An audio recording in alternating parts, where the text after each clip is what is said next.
संविधान में नीति निर्देशक तत्वों में शिक्षा प्राथमिक शिक्षा को निःशुल्क रखने के लिए कहा गया था।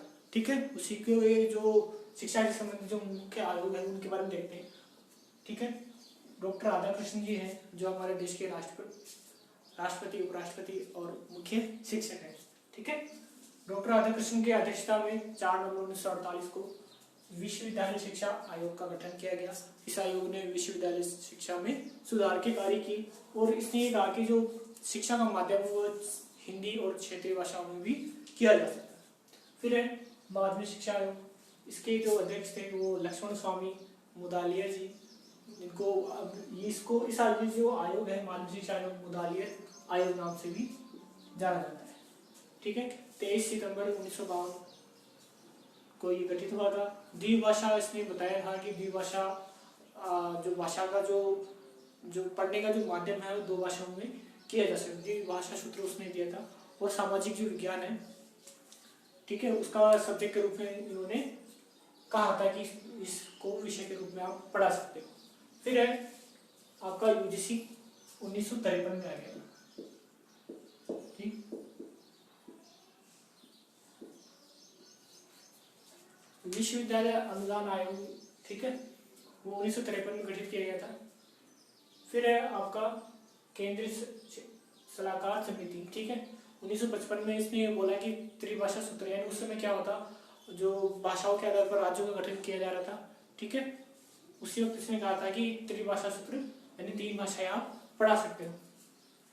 फिर है चौथा राष्ट्रीय महिला शिक्षा समिति, इसको दुर्गाबाई देशमुख समिति भी बोलते हैं। ठीक है, इसने महिलाओं की शिक्षा के बारे में 1998 में बताया।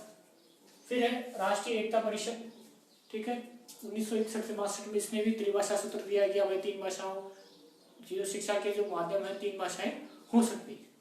फिर है हंसाबाई मेहता समिति, ये 1962 में बालक बालिका का जो पाठ्यक्रम है वो समान होना चाहिए। ऐसे नहीं लड़कियों को अलग पढ़ाया जाए और लड़कों को अलग पढ़ाया जाए। ठीक है, उनका जो सिलेबस है पाठ्यक्रम है वो एक जैसा रहना चाहिए। फिर है भक्त वत्सलम समिति, ये क्या थे, मद्रास के मुख्यमंत्री थे। ठीक है, जो वर्तमान में आपका क्या है तमिलनाडु हो गया। ठीक है, और मद्रास को आजकल चेन्नई बोलते हैं। और इसने भी बोला था कि जो क्षेत्रीय भाषा है वही हमें स्वीकार्य है, हम क्या है जो हिंदी भाषा को नहीं लेंगे। फिर है 8वां भारतीय शिक्षा आयोग, इसको कोठारी आयोग भी बोलते हैं।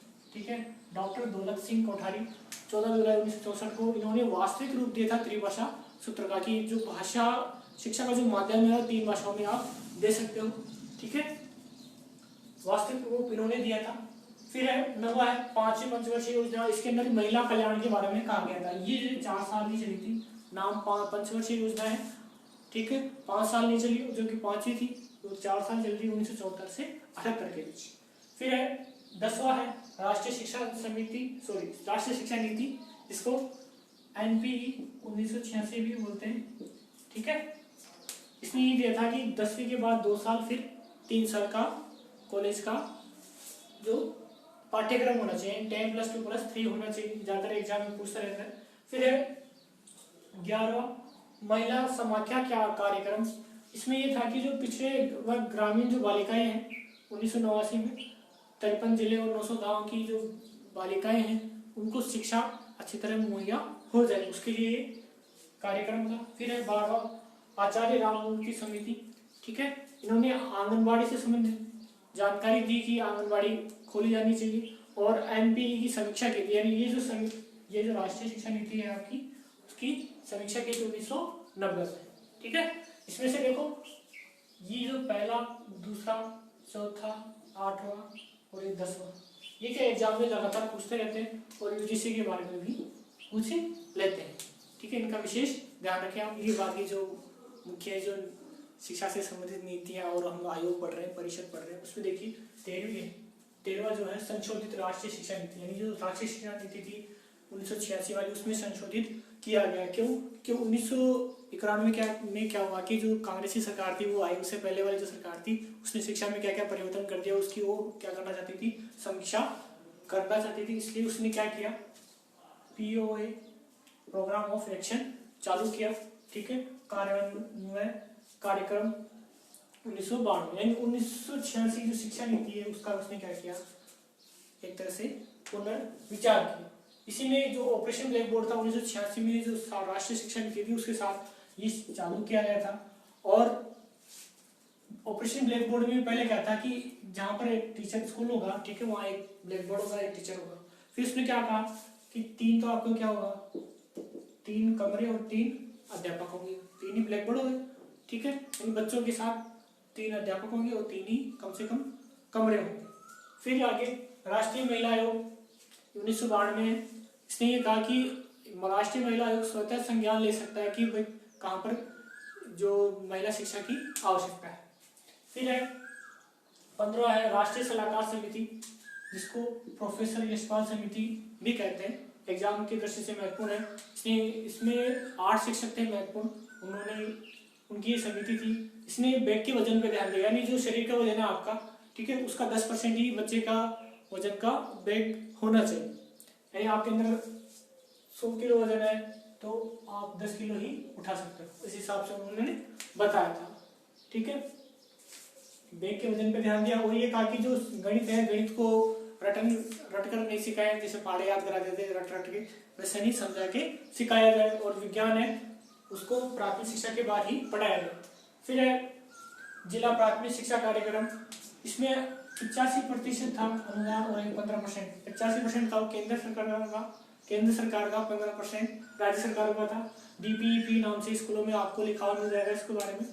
और ये 1994 में प्रारंभ किया गया।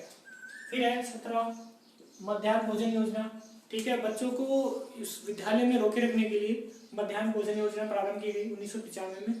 बच्चों को क्या दिया गया था, निःशुल्क भोजन दिया गया।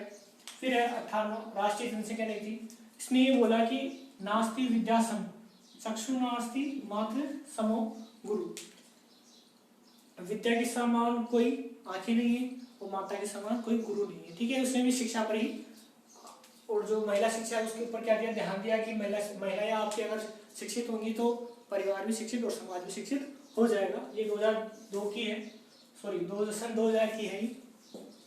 फिर है 19वां सर्व शिक्षा अभियान, ठीक है, 2001 में लाया गया था।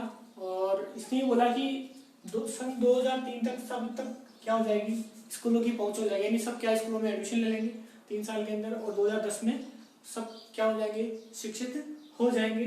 कुल मिला के ये था। फिर उन्होंने ये अटल जी थे, उन्होंने 2002 में 86वें संविधान संशोधन के द्वारा जो आपका 51 का है संविधान का अनुच्छेद, उसमें 11वां कर्तव्य जोड़ा कि जो 14 वर्ष के बच्चे हैं उनको उनके जो माता पिता हैं उनको प्राथमिक शिक्षा दिलवाए, ठीक है। फिर है 20वां राष्ट्रीय महिला सशक्तिकरण नीति 20 मार्च 2001, इसमें भी कहा गया है कि महिलाएं उनका सशक्तिकरण कब होगा जब वो शिक्षित हो पाए, उसके लिए राज्य सरकार एवं सरकार काम करे। फिर है 20वां कस्तूरबा गांधी बालिका विद्यालय योजना, ये जुलाई 2004 में था, नहीं है और ये चालू भी है। इसमें क्या जो दुर्गम जो पहाड़ी क्षेत्र की जो जनजातियां होती है, ठीक है, उनकी जो बालिकाएं हैं वो पहाड़ी क्षेत्रों में से आकर दिल्ली पढ़ नहीं सकती, इसलिए जो आवासीय विद्यालय प्रारंभ किए गए वो कस्तूरबा गांधी के नाम से शुरू की गई। फिर 21वां राष्ट्रीय पाठ्यचर्या की रूपरेखा, इसके अध्यक्ष प्रोफेसर आपके ये ही पहले वाले यशपाल जी है और सन 2005 में आई। और इसने रिपोर्ट की कि जो स्कूल में आप पढ़ाते हो वो क्या है कि बाहरी वातावरण से जोड़कर पढ़ाया जाना चाहिए, रटन विद्या पर भी जोर दिया जाए कि रटन विद्या नहीं होनी चाहिए, ठीक है। और जो पाठ्यक्रम है विद्यार्थी केंद्रित बनाया जाना चाहिए। सबसे बड़ी बात थी कि जो शिक्षक है उसके अनुसार किताबें छापी जाती थी, अब क्या है जो किताबें छपती है वो विद्यार्थियों के अनुसार ही छपाई जाती है, ठीक है। तो आज़ादी के बाद जो शिक्षा की जो नीतियां हैं, समितियां हैं, परिषद उनके बारे में देख रहे थे। 22वां है शिक्षा का अधिकार अधिनियम 2009, ठीक है, ये अधिनियम 2009 में आया था। इसका जो आधार था 86वां जो संविधान संशोधन 2002 वाला था आपका, ठीक है, जिसमें जो मूल कर्तव्य जोड़ा गया था 11वां कि आपको बच्चों को प्राथमिक शिक्षा देनी है माता पिता को, ठीक है, ये उसके आधार में बनाया गया था। और ये 1 अप्रैल 2010 को लागू हो गया था। संविधान के अनुच्छेद 21 के अंतर्गत इसको इस संविधान में स्थान दे दिया गया है। इसमें 6 से 14 वर्ष के जो बच्चे हैं उनको निःशुल्क और अनिवार्य शिक्षा दी जाएगी पास के ही विद्यालय में, ठीक है। और भी इसके अंदर प्रावधान है कि शिक्षक छात्र अनुपात रहेगा 1:40 रहेगा, ठीक है, प्रिंसिपल रहेगा तो इतने पे रहेगा, सब कुछ दे रखा है उसके अंदर, ठीक है। विद्यालय की कितनी दूरी होगी, ठीक है, उच्च माध्यमिक और माध्यमिक विद्यालय की कितनी दूरी होगी, वो भी थोड़ा बहुत दे रखा है। फिर है समग्र शिक्षा अभियान, ये 24 मई 2018 से लागू है। इसके अंदर क्या होगा, जो सर्व शिक्षा अभियान है आपका वो, और राष्ट्रीय माध्यमिक शिक्षा अभियान, ठीक है। ये क्या था कि 15 से 16 के वर्ष के बच्चे हैं उनको क्या करना है, माध्यमिक शिक्षा प्रदान करनी है उनके पास के ही विद्यालय तक, और ये मार्च 2009 से चालू था। फिर उसको इसमें समग्र शिक्षा अभियान में जोड़ दिया गया। फिर है शिक्षक शिक्षा, ये देखो इसमें क्या है, जो राष्ट्रीय शिक्षक शिक्षा परिषद अधिनियम 1993 है, ठीक है, इसको सुधार कर इसमें लागू किया गया था। फिर बाद में इसको भी इसमें जोड़ दिया। इसमें क्या है कि समग्र शिक्षा अभियान में प्री नर्सरी से 12वीं तक यानी पूरी जो स्कूली शिक्षा है उसके अंदर सुधार के लिए लाया गया है। फिर है आपका सबसे महत्वपूर्ण जो परीक्षा में पूछा ही जाता है, राष्ट्रीय शिक्षा नीति 2019। ये 31 मई 2019 को इसने जो डॉक्टर के कस्तूरी रंगन है उन्होंने क्या किया कि इसका मसौदा दे दिया कि ये मसौदा होगा। ये क्या होगा, प्राइमरी, फिर आपकी जो उच्च प्राथमिक, और ये आपकी माध्यमिक, और ये 4 साल की कॉलेज की शिक्षा हो जाएगी, ठीक है। यानी उसने 1 साल इधर से काट के इधर जोड़ दिया। भाई 5 + 2 था, ये क्या था 8 तक का ये हो गया। ये क्या है 11वीं तक हो जाएगा, फिर 4 साल उधर जोड़ देंगे, ठीक है। ये बोल रहे हैं कि जो अनुसंधान विश्वविद्यालय वो अलग हो जाएंगे, ठीक है, शिक्षण विश्वविद्यालय अलग हो जाएंगे, और जो कॉलेज है वो अलग हो जाएंगे, ठीक है। कुल मिला के काफी उन्होंने उधेड़बुन की है कि 2030 और या 35 तक शिक्षा का स्वरूप बिल्कुल बदल जाएगा, और उसके अनुसार ये सब किया गया है। फिर है NCERT, राष्ट्रीय शैक्षिक अनुसंधान और प्रशिक्षण परिषद है, ये 1961 में है। ये आपको पता है ये किताबें और शिक्षक जो प्रशिक्षण पर ध्यान रखते हैं। राष्ट्रीय साक्षरता मिशन 1988, जो आपके प्रधानमंत्री थे उस समय के राजीव गांधी, उन्होंने ये सोचा था कि सन 2007 तक वो क्या करेंगे, जो एजुकेशन है वो 75% तक ला देंगे, ठीक है। फिर SCERT 11 नवंबर 1978, ये उदयपुर में आपके राजस्थान की, ठीक है।